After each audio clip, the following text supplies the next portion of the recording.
행복한 안식일입니다. 아멘. 전기가 나와서 제가 밖에 제 사무실에 갔어요. 사무실에 가서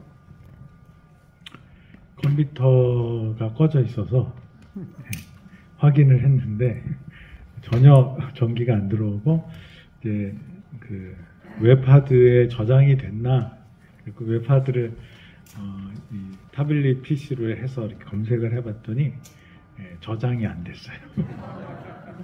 근데 마음이 편해요. 왜 그럴까요? 이제 해탈을 해서 이거는 내 소관이 아니다라는 생각이 들면서 마음이 편해지더라고요. 하나님께 맡길 때 이런 마음으로 맡겨야 되는 것 같아요. 내가 어떻게 할 수 없을 때 하나님께 딱 맡기면 그 다음에 그 책임이 하나님께 넘어갔기 때문에 마음이 편하게 되더라고요. 네. 그리고 제가 지금 전기가 나가면서 우리가 엄청 불편하잖아요. 지금 이 난방도 안 되고, 그리고 마이크도 이게 억지로 이제 비상전원을 해서 하고, 또 이 우리가 잘 사용했던 이 영상들도 우리가 보지 못하고. 근데 지금 튀르키예에서는 집이 무너졌어요. 근데 뭐 지금 10만 이상이 될 건데 20만도 될 수도 있다고 그래요. 사상자. 사상자가 왜 이렇게 많냐 그랬더니 그 터키에서 온 기자가 하는 얘기가 병원이 한 15년 사이에 많이 지어졌대요. 근데 그 병원을 지금 터키 대통령이 독재를 하기 위해서 이 민심을 수습하려고 그러는데 이 기간 산업들이 잘 안 되면 욕을 많이 먹잖아요. 그래서 병원을 빨리 짓도록 했대요. 빨리 지면 어떻게 될까요? 부실 공사를 했대요. 그래서 이 지금 지진이 나서 다친 사람들은 어떤 사람들일까요? 우리 외과 의사들이 필요한 거예요. 외과 의사들이 외과적인 처치가 필요한데 수혈을 해야 되고 꼬매야 되고 그런 응급 상황이 돼야 되는데 그것이 그냥 가정집에서 약 먹거나 이렇게 해서 되는 게 아니고 어떻게 해요? 바로 병원에서 해야 되는데 그런 장소들이 같이 무너졌다는 거예요. 그러니까 지금 이제 터키가 심각한 이유 중에 하나가 또 인간들의 욕심 때문에 그런 것 같아요. 제가 말씀을 준비하면서 지진에 대해서 좀 봤어요. 우리는 지진의 소식, 그 다음에 기상이변의 소식을 들으면 뭐가 생각나나요? 네. 제7일 안식일 예수 재림교인들은 이름에도 써 있어요. 그죠? 재림을 기다리는 사람이에요. 예수님이 이 땅에서 계시다가 가시면서 우리에게 언제 예수님 다시 오십니까? 라고 물었을 때 언제라고 그랬어요? 그 시간은 너희가 알 수 있다, 없다? 없다. 그래서 이제 여러분들이 누가 예수님 몇 월 며칠에 오십니다. 그러면 그건 뭐예요? 거짓말이에요. 그런데 예수님께서 그런데 시간은 알려주시지 않았지만 뭘 알려주셨어요? 징조를 알려주셨어요. 그래서 그 징조를 깨달으면 우리가 뭐가 있다는 것을 준비해야 돼요? 재림을 준비하라고 그렇게 말씀을 하십니다. 그래서 예수님께서 그 징조를 주셨는데 그 징조가 여러 가지가 있죠. 그죠? 그 중에 하나가 뭐예요? 지진. 그 다음에 기후변화. 또 전쟁. 근데 이게 빈도가 지진이 예수님 시대도 있었나요? 네, 있었어요. 그런데 한번 이 역사를 쫙 돌아보면 이 지진의 빈도가 적어질까요? 항상 1000년에 몇 번 이렇게 올까요? 증가하고 있어요. 예수님께서 말씀하신 그 재림의 징조들은 점점 빈도가 올라가고 있다는 거예요. 그것은 우리가 뭐 하고 있어야 된다는 거예요? 깨어라고 말씀하시는 거예요. 그래서 예수님 오실 때, 예수님께서 비유로 말씀하실 때 이렇게 맷돌을 갈고 있다가 한 사람은 어떻게 해요? 구원을 받고 한 사람은 구원을 못 받는다 그랬어요. 그리고 또 10명의 처녀들이 예수님을 기다렸는데 5명은 예수님을 만나고 5명은 못 만난다고 그랬어요. 그러면서 예수님께서 예수님이 오실 때는 졸고 자고 있을 때 온다고 그랬어요. 그게 뭐냐면, 그래서 예수님께서는 우리에게 징조를 주심으로 우리가 뭐 하라고요? 깨어라고요. 지혜 있는 사람은 경고가 왔을 때 어떻게 해요? 그것을 준비합니다. 대비합니다. 그렇지만 지혜롭지 못한 사람은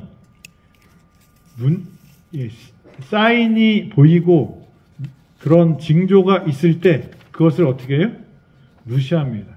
예수님께서는 예수님이 이 땅에 오시기 전에 세상이 어떠함을 예언으로 다 주셨어요. 그래서 우리가 그 예언을 기억하면서 이 징조가 있을 때 어떻게 해야 돼요? 우리가 깨어나야 되는 것입니다. 그래서 저와 여러분들이 이 징조를 보고도 모르는 지혜롭지 못한 사람이 아니라 징조를 보면 깨어서 예수님 맞을 준비를 해야 되는 것입니다. 그럼 예수님 어떻게 맞을까요?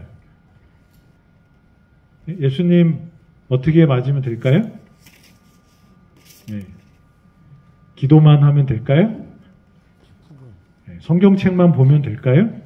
근데 예수님께서 우리에게 준비하라고 하신 것 중에 제일 중요한 건 성령 충만을 얘기하셨어요. 성령 충만하기 위해서는 말씀과 기도가 분명히 필요합니다. 그런데 우리가 종교 활동만 하는 것이 예수님의 재림을 준비하는 것은 아니에요.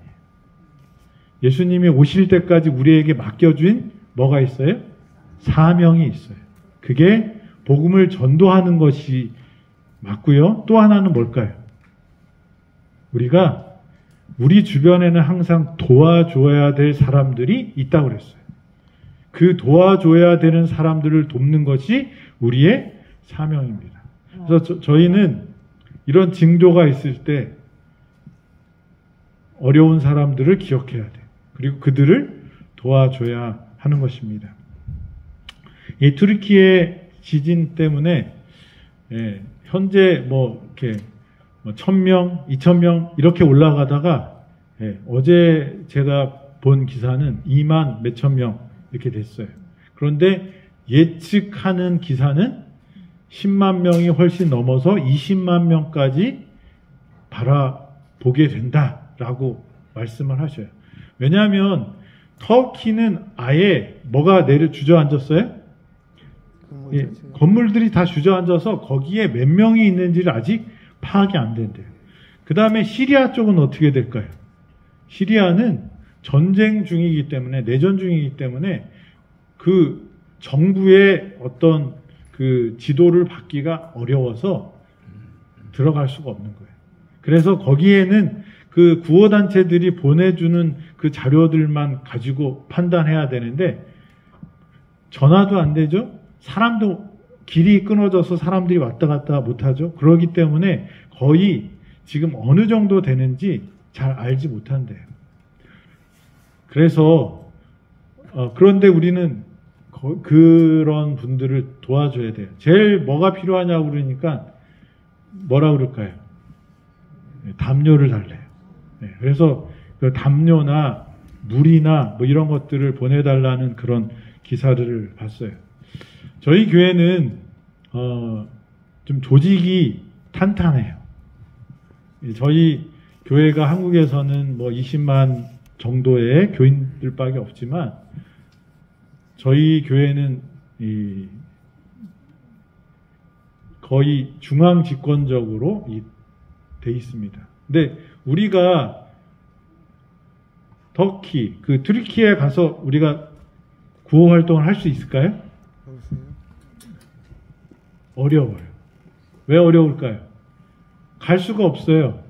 비행기, 그러니까 가려면 사람이 가야 되는데, 그런데 우리 교회는 네, 그냥 가겠습니다. 터키에는 지금도 거기에 우리 교회에 도움을 주는 단체가 있어요. 우리 그 단체 이름이 아드라라고 그래요. 근데 그 아드라는 약자입니다. 어드벤티스트가 뭐죠? 재림 교인들이 그 다음에 디벨롭먼트라고 그래서 개발하는, 도와주는, 구호하는 그런 거보다 그 다음에 아드라, 알이 뭘까요? 릴리프, 이제 구호라는 그런 의미고요. 그 다음에 A는 뭐냐면 에이전시, 그런 모임이라고 그래서 아드라라는 구호단체가 있습니다. 이것은 UN에도 등록되어 있고 전 세계적으로 어느 나라든지 지진이나 재해나 또 어려움이 있을 때 들어가서 돕는 그런 그 구호기구입니다. 근데 그 구호기구가 한국에도 있을까요? 없을까요? 저희 교회 안에 있어요. 그래서 저희가 작년에 우크라이나 전쟁이 났을 때 여러분들이 헌금한 것과 교회에서 해서 거기를 도와줬고 또 미얀마도 저희가 미얀마는 또 어떤 일인지 아시죠? 거기도 민주화 운동하는 것 때문에 군사 독재 정부가 탄압을 해서 많이 어려운 곳에도 또 저희가 돕고 있고요. 그 다음에 그래서 그 일들을 지금 진행하고 있습니다. 그래서 제가 생각할 때는 여러분들이 저희 교회에 도르가회가 있고요. 그래서 그 도르가회를 통해서도 저희가 이제 구호 자금을 아드라 통해서 보내드리려고 하고요. 또 여러분들이 마음이 동하시면 십시일반 헌금을 하셔서 감사합니다. 헌금을 하셔서 그 헌금이 모여지면 저희가 아드라를 통해서 구호 물자를 보내고 그런 일들을 하려고 합니다. 그래서 여러분들 그것을 위해서 기도해 주시고 또 같이 협력해 주시면 감사하겠습니다. 오늘은 마가복음 3장 13절부터 15절의 말씀을 주제적으로 해서 같이 말씀을 나누고자 합니다. 또 산에 오르사 자기가 원하는 자들을 부르시니 나아온지라. 이에 12를 세우셨으니 이는 자기와 함께 있게 하시고 또 보내사 전도도 하며 귀신을 내쫓는 권능도 가지게 하려 하심이로라. 예수님이 갈릴리 호수 근처에서 복음을 전하시다가 어떤 결정을 하시냐면 제자를 세우시는 일을 합니다. 몇 명을 세우셨어요? 12명. 왜 12명을 세우셨을까요? 성경에 보면 12이라는 수가 많이 나오나요? 적게 나오나요? 많이 나와요. 야곱의 아들이 몇 명? 12명. 이스라엘이 가나안으로 행군하면서 민수기, 우리 저희가 새벽에 지금 같이 공부하는 민수기에 보면 진을 짭니다. 사방에 몇 명씩이요? 세 지파씩 해서 12지파를 만들어서 12지파가 가나안으로 입성하도록 그렇게 진을 짜갖고 전진합니다. 그리고 예수님도 몇 명의 제자를 삼으셔요? 12명의 제자를 삼으셔요. 여러분들 요한계시록에 숫자들이 또 많이 나옵니다. 근데 그 중에 뭐 12 진주문이나 뭐 그런 것도 있지만 14만 4천이라는 이야기 들어보셨어요? 뭐 신천지 쪽에서 뭐 그걸 많이 강조한다고 그러지만 그 14만 4천이라는 숫자가 어린 양의 노래를 부르고 하늘에 가서 하나님의 백성들의 수가 14만 4천이라고 그렇게 말합니다. 그래서 어떤 사람들은 거기에 들기 위해서 헌금을 해야 되고 몇 명을 구원해야 되고 뭐 이렇게 얘기하는 사람들이 있어요. 그런데 거기 조건은 어떤 사람들이에요? 네. 어린 양에 뭐가 있어야 돼요? 옷이 있어야 돼요. 그래서 순수한 마음으로 어린 양의 옷을 흠이 없는 사람들이 가는 그 쓰는 자리가 14만 4천 명이라고 그래요.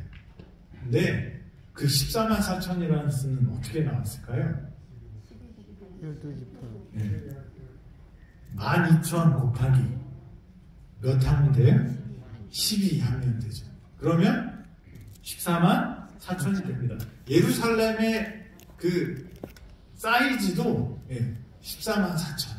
그래서 이 2라는 수를 곱했을 때 그런 숫자가 나오는 것들을 봤을 때 우리가 성경에서 실질적으로 예수님이 12라는 숫자를 강조하신 어떤 의미가 있을 거라고 우리는 생각할 수 있죠. 예수님은 왜 12명을 선택하셨을까? 첫째, 제가 보니까 소그룹을 할 때 그러니까 사람들이 우리가 사람들과 관계를 맺을 때요. 어떤 사람 어느 정도까지 우리가 사람하고 친밀할 수 있을까? 그래서 제일 좋은 숫자가 이 심리학자들이 연구해 봤더니 12이라는 12. 그러니까 그 관계로는 그러니까 여기 지금 최채근 성도님이랑 저랑 이렇게 알면 이 관계는 하나가고 하나 오잖아요. 근데 제가 이제 정대명 장로님도 알아요. 그러면 정대명 장로님과의 관계가 이렇게 선이 하나 생기죠. 그러면 이렇게 두 개잖아요. 근데 이분도 두 개지만 이렇게 가면 어떻게 돼요? 또 하나가 생기죠. 그래서 이렇게 그 네트워크처럼 되는 그 그물망이 우리 머리의 관계에 선이 생긴대요. 근데 이게 많아지면 너무 적으면 또 너무 이렇게 하고 너무 많으면 어떻게 될까요? 기억을 못하는. 우리는 유한한 존재예요. 그래서 우리가 하나님을 초대교회를 보면 많은 사람들이 함께 예배드리지 않았어요. 하루에 3,000명, 5,000명이 회개하고 왔는데도 그 3,000명, 5,000명 회개한 사람들만 모아도 어떻게 해요? 엄청난 무리가 될 텐데 그 사람들을 받아들이는 곳이 이런 교회가 있었을까요? 우리가 여기에 한 300명 앉아도 꽉 차는데 여기 300명만 차도 우리는 머리가 지끈지끈할 텐데 하루에 3,000명, 5,000명 올 때 그 사람들이 예수의 제자가 되려면 이 관계를 맺어야 되는데 그 관계가 맺어야 되는 것이 이렇게 많이 모여서 그냥 예배 드리는 것으로 되지 않았다는 거예요. 근데 그들의 삶을 보니까 뭐가 있었다? 공간도 없었고 또 재정도 없었지만 그들이 그렇게 많은 사람들을 수용할 수 있었던 비결은 그래서 복음이 땅끝까지 전파하는 가장 큰 그 조직의 구조적인 특징은 뭐냐면 소그룹이었다. 그래서 유무상통하고 또 그 소그룹에서 삶을 통해서 교제가 일어나고 교제를 통해서 교육이 되고 하는 일들이 일어났다는 거예요. 왜 예수님께서는 12를 선택했을까? 예수님이 이 땅에 남기신 유산이 뭘까요? 예수님이 이 땅에서 3년 반 동안 공생의 생애를 하시면서 남기신 건 뭘까요? 네? 12 제자예요. 그런데 우리가 유산, 세계 유산 그러면 뭐가 생각나나요, 여러분? 세계 유산. 우리나라의 유명한 세계 유산 그러면 뭐가 있어요? 네, 뭐 여러 가지가 있지만 우리가 유산을 찾아서 수학여행을 갔다 왔다 하면 어디를 가요? 경주 가서 뭐 봐요? 문화재라들이 대부분 어디에서 발굴되냐면 무덤에서. 세계에서 인도에서 가장 아름다운 건물이 있다면 뭘까요? 타지마할. 네, 그게 무덤인지 저는 가서 알았어요. 왕비를 위한 무덤이에요.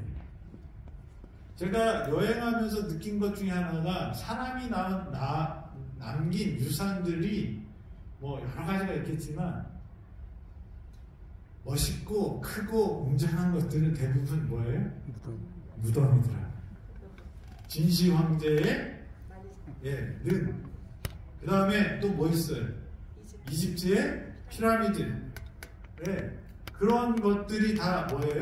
우리나라도 조선 왕능이나 돼야지 뭐예요? 유산이라고 남더라고요. 근데 하나님은 예수님이 이 땅에 오셨을 때 무엇을 우리에게 전해주셨냐면 그 유형에 보이는 그런 무덤이 아니고 뭘 주셨어요? 예수님의 마음을 가진 제자에게 투자하고 그리고 그들을 남기셨다. 복음이 땅 끝까지 전할 수 있었던 것은 예수님께서 무슨 성수를 주셔서 그걸 탁 뿌리면 병들이 낫게 해서 그 기적으로 복음을 전하라고 하지 않으셨어요. 무엇으로 복음을 전했어요? 12 제자가 그 복음을 전했습니다. 예수님은 물질보다 뭐에 집중하셨어요? 사람에게 집중하셨어요. 저희 교회도 그런 교회가 되길 바랍니다. 아멘. 목사는 교회 부흥을 위해서 애씁니다. 생각을 하면 우리 교회가 잘 되려면 여러 가지 조건이 있어야 돼요. 그죠? 그래서 뭘 먼저 만들려고 해요? 교회를 지려고 해요. 교회를 지면 또 그 부속관이 있어야 돼요. 그래서 뭐 식당도 있어야 되고 교육관도 있어야 돼요. 그런데 사실 그것은 본질적인 게 아니라 기독교의 정신은 보이는 유형의 것보다 누구에게 집중하는 거예요? 사람에게 집중하는 거예요. 그래서 우리 에덴병원 교회는 뭐 건물이 필요한 건 맞습니다. 유용적인 것도 필요하죠. 그렇지만 그것은 부수적인 것이 됐으면 좋겠어요. 본질적인 건 뭐예요? 우리 교인 한 사람 한 사람들이 하나님 앞에 설 수 있는 예수의 제자가 되는 것이 그것이 본질이라고 생각이 듭니다.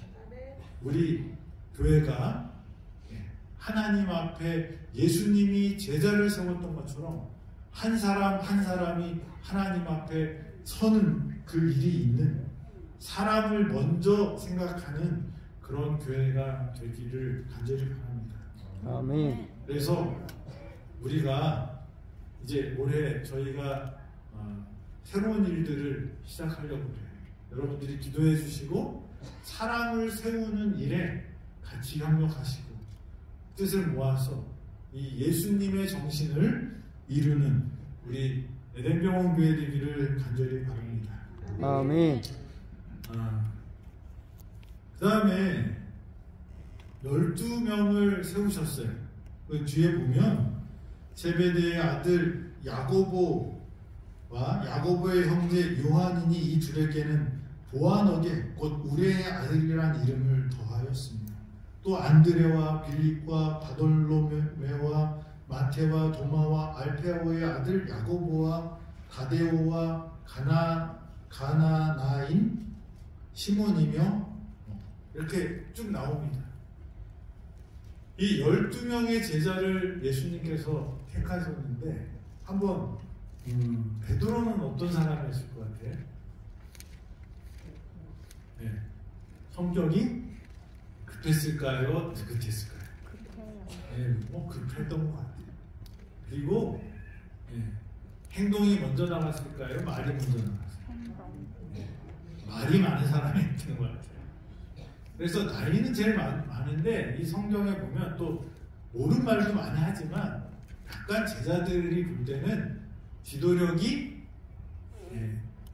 신뢰가 별로 안 가는 그런 형님이었던 것 같아요. 사람은 착한데 뭐예요? 그 말을 잘 지키지 못했기 때문에 신뢰가 좀 떨어졌던 사람이었던 것 같아요. 여기 또 특별히 보아너게라고 이렇게 이름이 있는데 그 뜻이 뭐래요? 우레의 아들.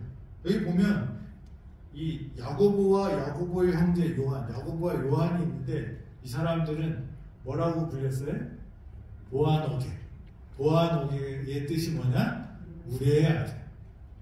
성격이 뭐예요?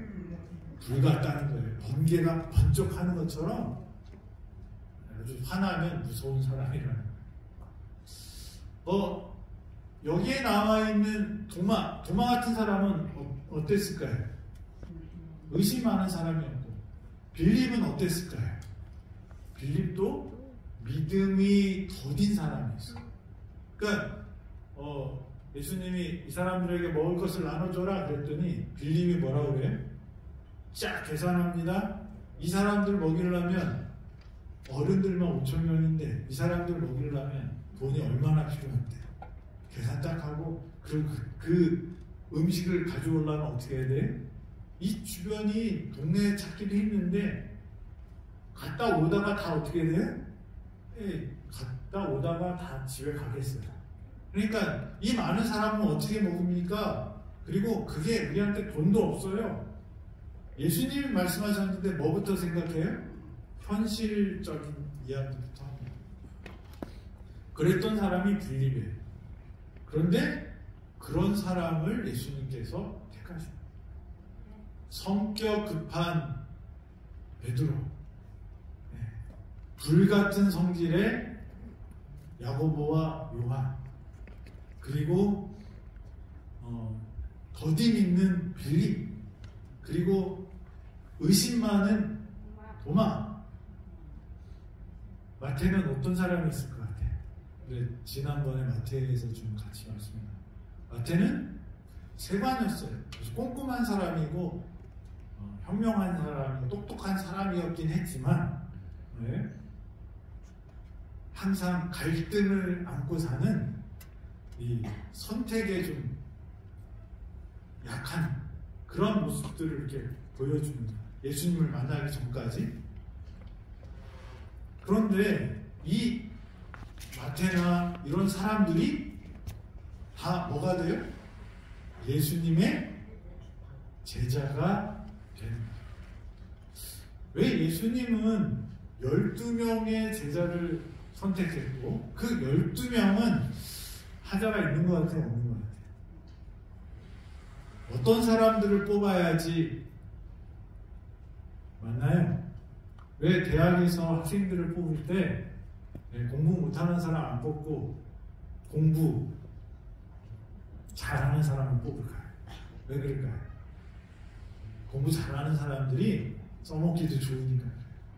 그래서 어떤 기업이나 할 때 거기서 다 평가를 합니다. 그래서 점수가 높은 사람을 뽑아요.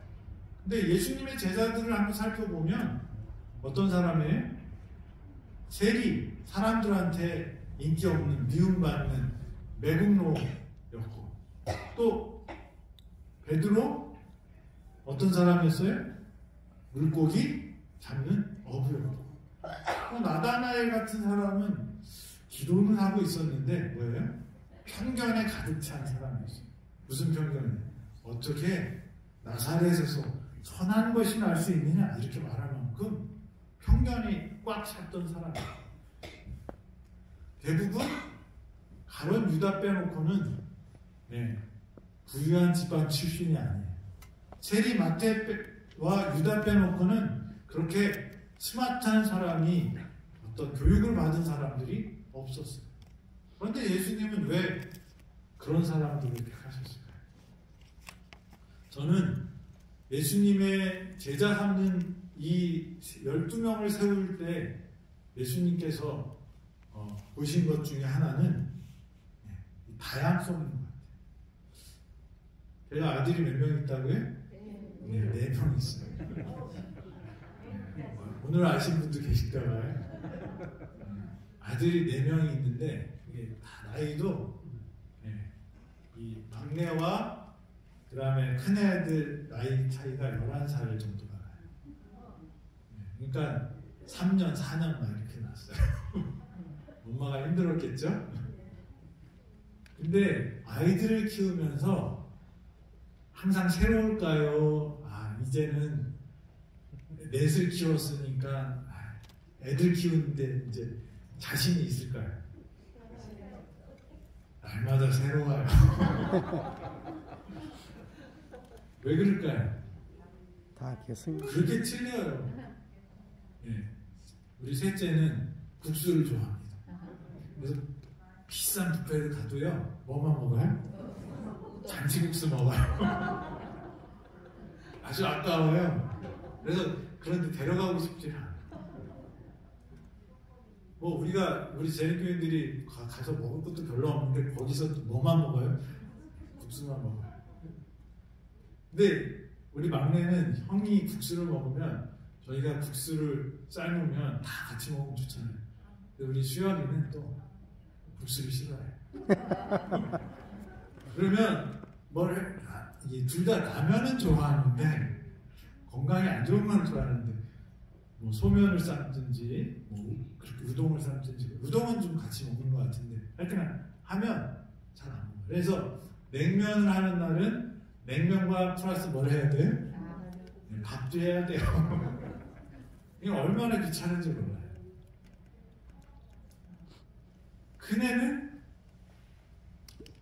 지금은 이제 많이 식생활을 개선하는 것 같아요.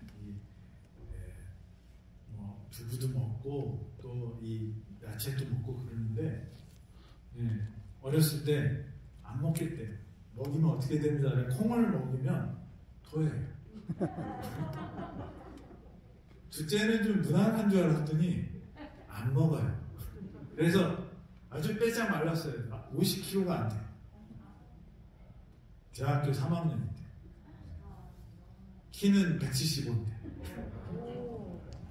그런데 얘는 또 뭘 좋아하냐면 밥을 먹는데 과일이랑 같이 먹어요.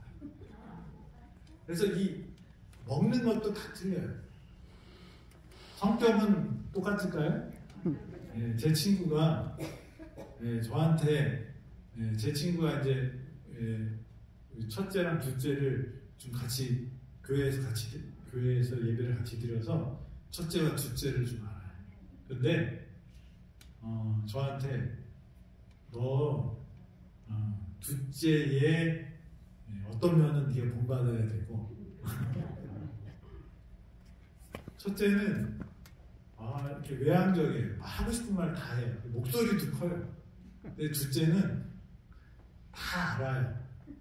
이렇게 이 사람이 어떤 사람이고 다 이게 생각하고 이렇게 다 보고 있어요. 관찰하고 있어요. 그런데 말은 안 해요. 왜 안 할까요? 저는 그런 거 알면 말해줘야 돼요.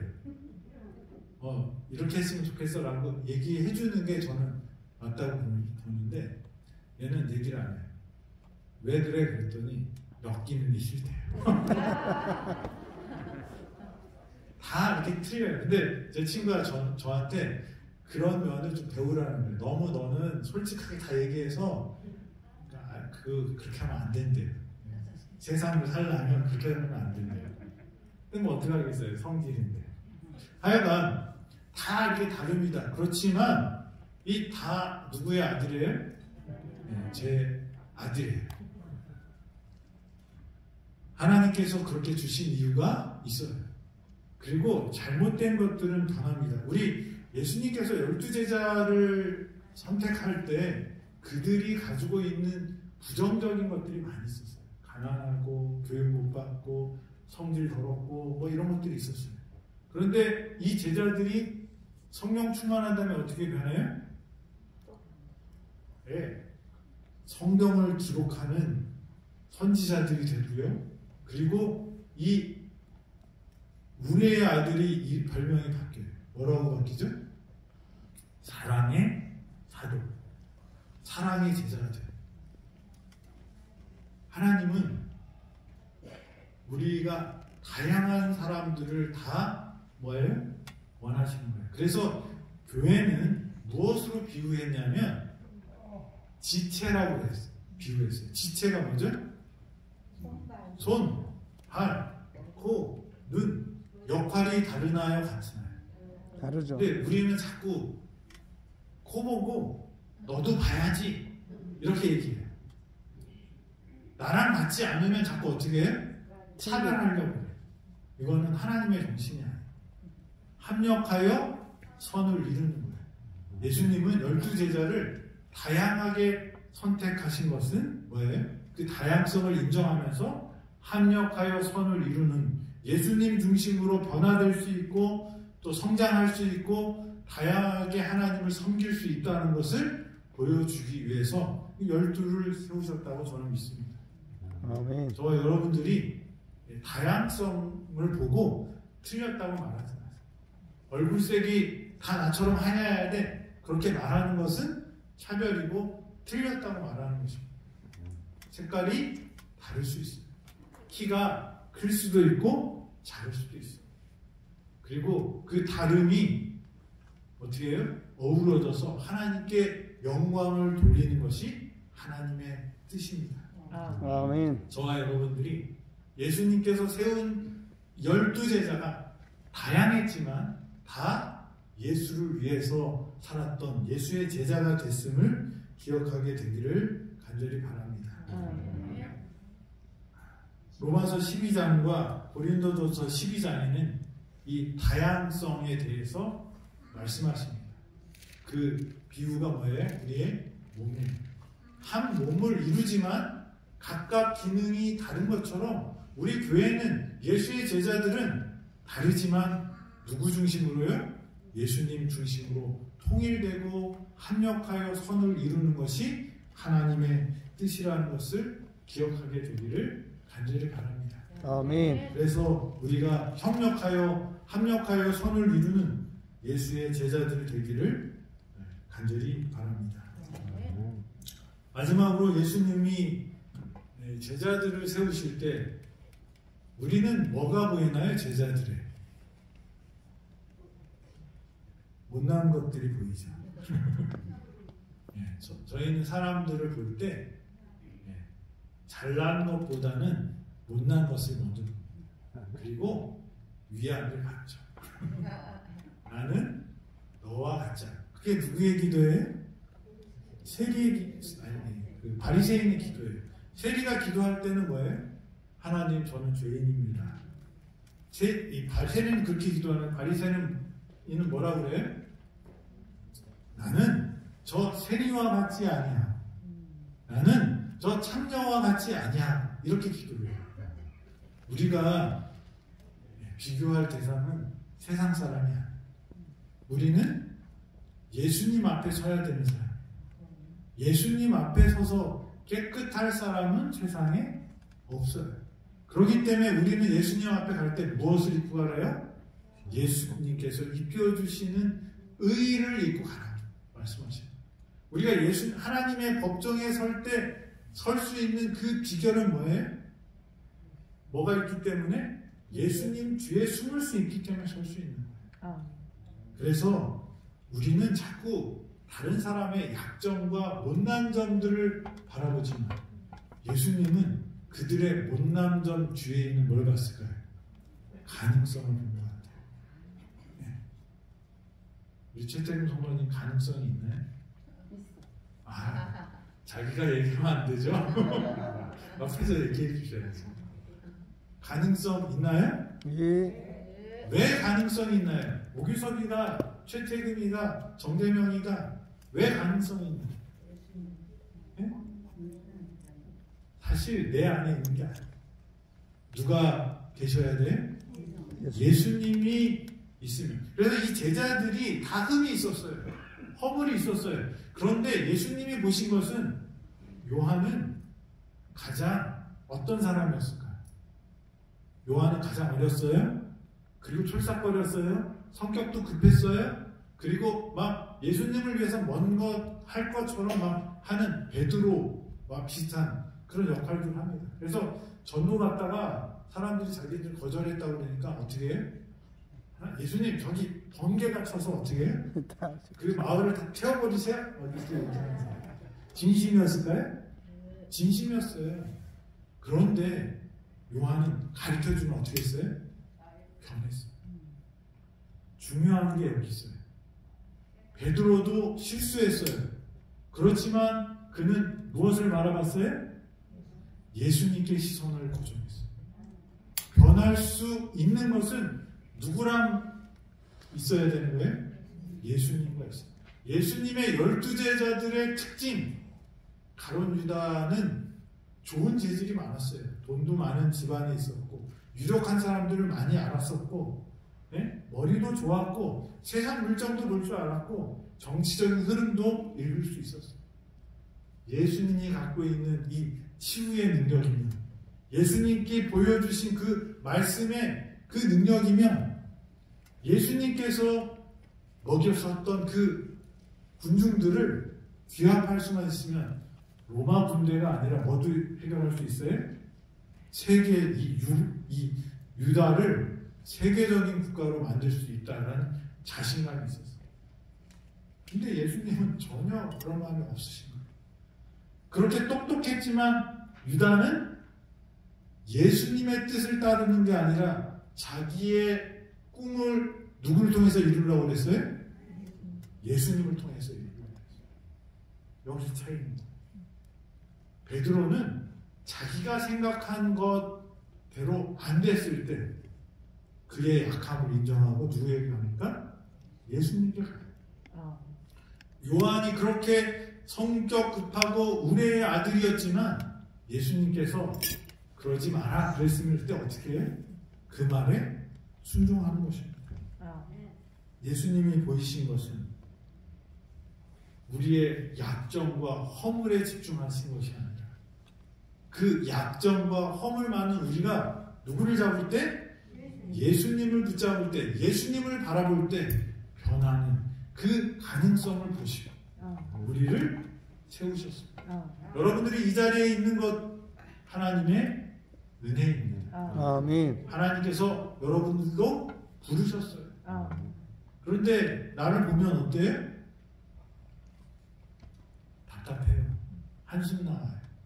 그런데 예수님은 그런 우리를 어떻게 했어요?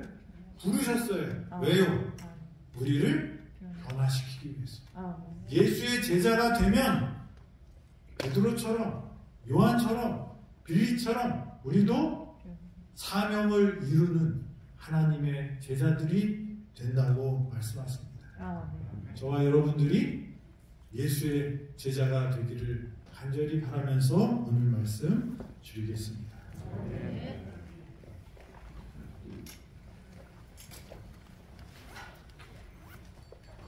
그리스도의 은혜와 성령님의 교통하심이 예수의 제자로 살기로 결심한 모든 성도들 위해 있을지어다. 아멘. 아멘.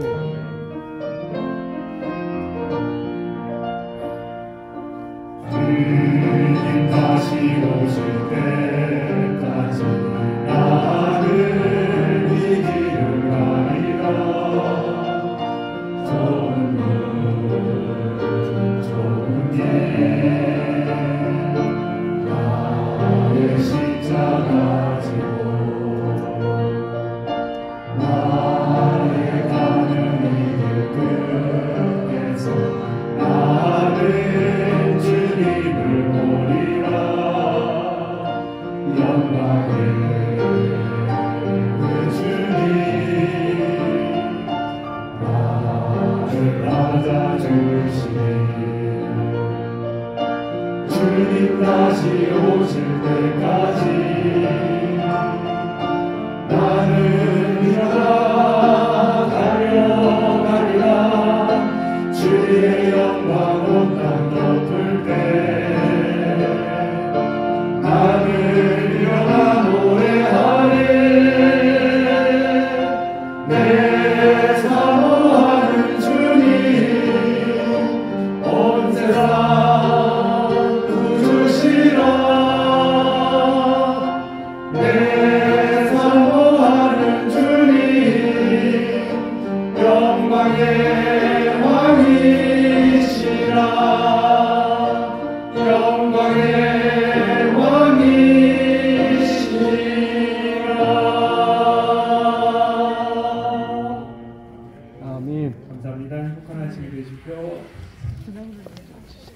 아,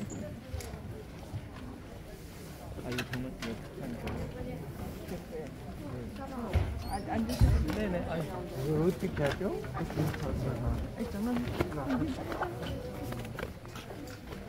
이걸 어떤 노 사장님이 다 하신다네. 이쪽으로 오세요, 목사님.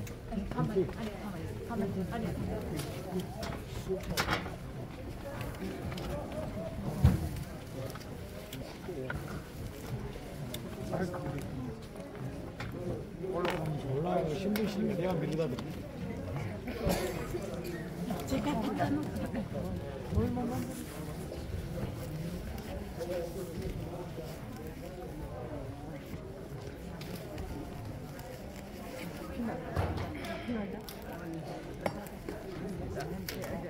전화 드릴게요. 네네.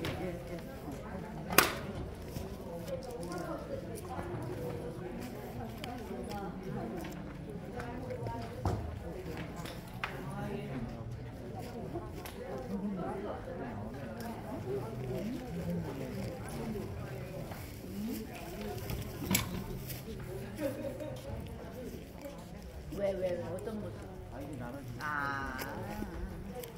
직업을 속이시고. 그 이 냉난방이 중앙은 이게? 네. 그럼 여기 틀어주면 개인 틀 수 있어요? 안 돼? 도에서 따고 나오는 것도 있고. 위에서 올라오고. 덥다고 틀어달라 할 때, 오늘? 박 시장 장로님. 근데 막 기침하고 춥다고. 그러니까 내가 틀자마자 춥던데. 그러니까.